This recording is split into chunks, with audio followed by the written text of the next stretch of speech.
Muhammad Mahfud Mahmudin, dikenal dengan nama Mahfud MD, lahir tanggal 13 Mei tahun 1957, adalah seorang akademikus, hakim, dan politikus berkebangsaan Indonesia.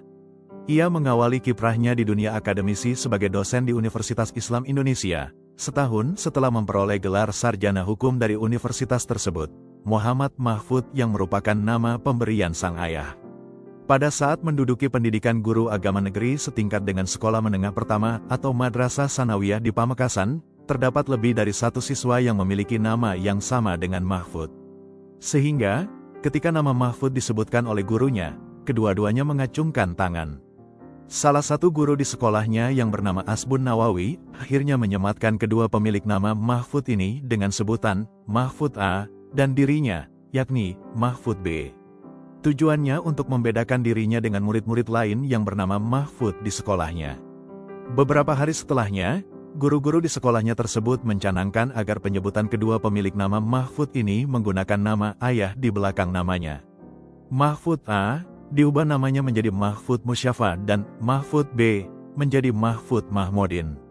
Seiring berjalannya waktu, ayahnya, Mahmudin mengganti nama menjadi Emo Prawirotrumo ketika diangkat menjadi pegawai negeri sipil. Meski demikian, penamaan Mahmudin di belakang nama Mahfud tetap melekat. Pada akhirnya, nama Mahmudin diakronimkan menjadi MD. Berbicara tentang sifat Mahfud MD, kita melihat perpaduan unik antara seorang akademisi yang tertib dan seorang pendekar hukum yang tak segan berisik jika melihat ketidakadilan. Beliau sering dianggap sebagai standar moral di panggung politik Indonesia. Mahfud dikenal sebagai sosok yang sangat sulit disetir. Baginya, hukum adalah panglima.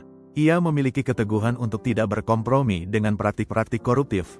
Bahkan jika hal itu harus membuatnya berseberangan dengan rekan sejawatnya di pemerintahan, sebagai seorang profesor hukum, ia memiliki kecerdasan akademis yang sangat tinggi. Namun, sifatnya tetap rendah hati dalam menjelaskan hal-hal rumit. Ia mampu menerjemahkan bahasa hukum yang kaku menjadi logika sederhana yang bisa dipahami oleh masyarakat awam. Mahfud sering memperlihatkan sifat tidak ambisius terhadap jabatan. Ia terlihat sebagai orang yang bekerja berdasarkan penugasan dan pengabdian. Kesederhanaan hidupnya, mulai dari gaya berpakaian hingga cara berkomunikasi, menunjukkan bahwa ia tidak silau oleh kemewahan kekuasaan.